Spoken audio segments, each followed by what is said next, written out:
Bizarrement, le phénomène de la friend zone s'applique vraiment lorsqu'il s'agit de ma relation avec les lettres. Et je crois qu'en regardant cette vidéo, tu vas pouvoir identifier aussi l'un de tes talents qui se cache peut-être dans ce que tu aimes.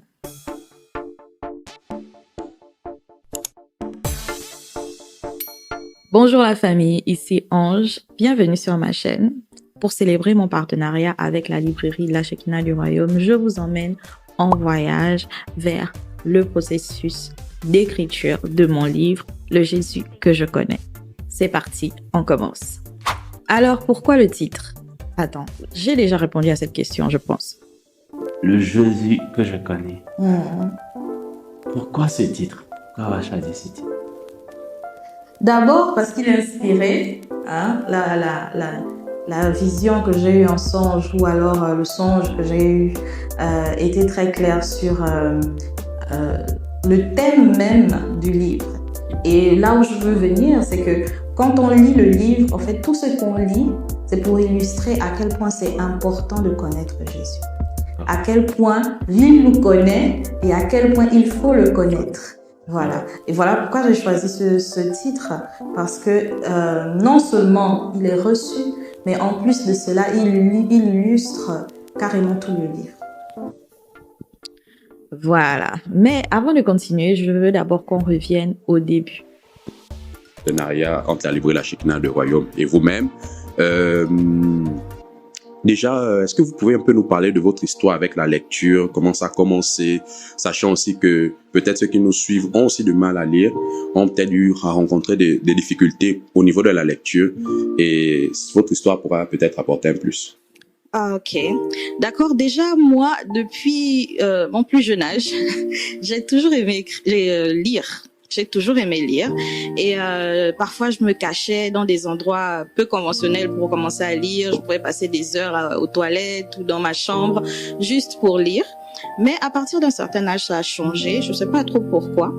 Et pendant ma vie d'adulte, je lisais pas beaucoup. J'étais plus concentrée sur l'école, on va dire, ce qui n'est pas mauvais en soi. Mais voilà, je lisais pas vraiment des livres, des romans et tout ça.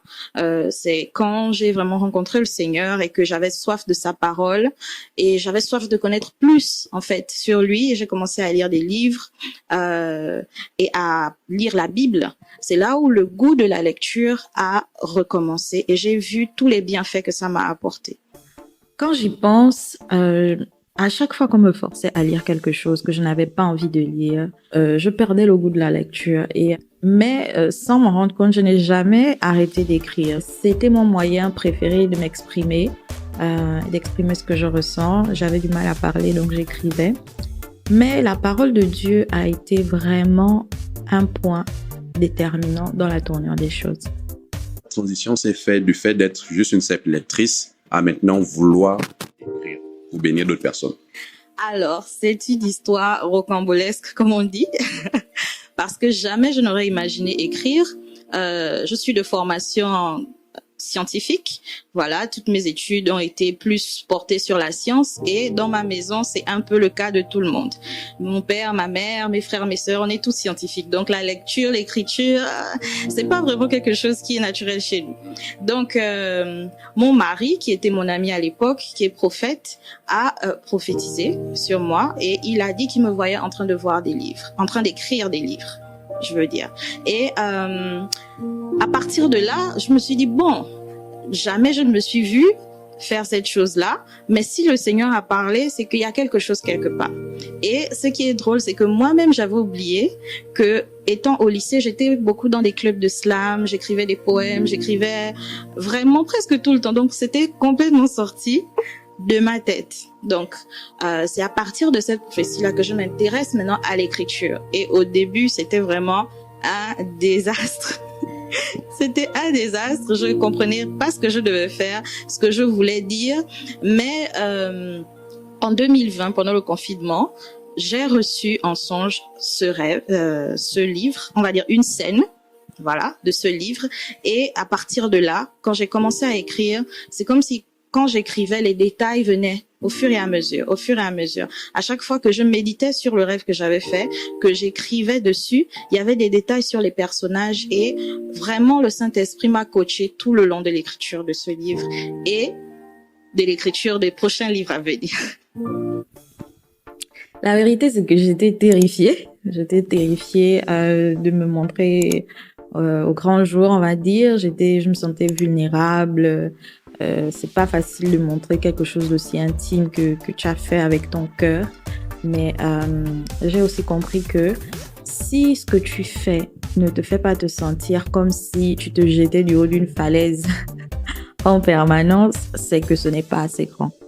Il faut sortir de sa zone de confort. Et si on n'est pas changé nous-mêmes par ce qu'on est en train de faire, c'est-à-dire et s'assurer que ce qu'on fait nous touche d'abord nous-mêmes, nous transforme d'abord nous-mêmes. Parce que si on fait juste les choses pour les partager, ça ne sert pas à grand-chose. Ok, d'accord. Alors, c'est un roman chrétien. Le personnage principal, on va dire l'un des personnages principaux, c'est Jésus lui-même. Donc, il est dans ce livre. Il apparaît physiquement dans ce livre. Et ce que je peux dire, c'est que c'est une manière différente de vivre Jésus dans les temps modernes. Parce que il est un personnage, comme j'ai dit, dans l'histoire. Il n'est pas vague. Ce n'est pas quelqu'un que juste une seule personne voit. Tout le monde le voit. Et à travers cette histoire, j'ai voulu montrer que c'est possible de vivre Jésus de manière réelle dans les situations qu'on traverse dans la vie. Voilà, donc en gros, c'est l'histoire d'une jeune fille qui est introduite dans le monde spirituel avant sa naissance et qui a un rôle à jouer dans sa famille et avec ses amis, mais elle ne veut pas. Elle ne veut pas faire ce qu'on lui demande de faire parce qu'elle sait que c'est mal, mais elle n'a pas le choix.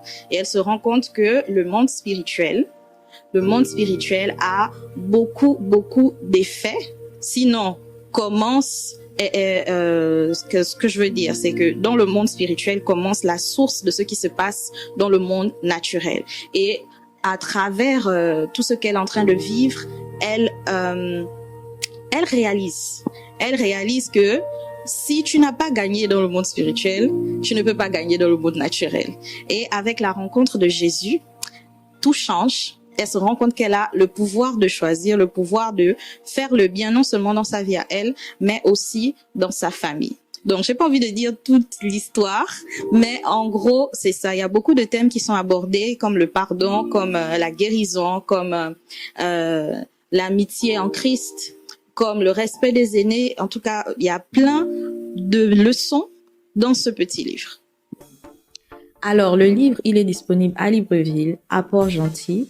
Il y a quelques exemplaires qui sont à Abidjan et il est aussi disponible ici au Maroc par la librairie et aussi par moi-même. Donc, si vous êtes intéressé, vous pouvez m'envoyer un message sur ma page Ange Bina. Je vais laisser le lien dans les commentaires. Sur ce, je vous dis à la prochaine. Que Dieu vous bénisse et surtout, abonne-toi. Bye!